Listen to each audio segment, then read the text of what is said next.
কালী কতভাবে লীলা করছেন সেই কথাগুলি একবার বলুন। তিনি নানাভাবে লীলা করছেন।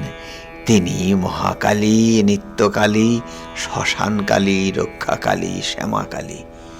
মহাকালীর নিত্যকালীর কথা তন্ত্রে আছে।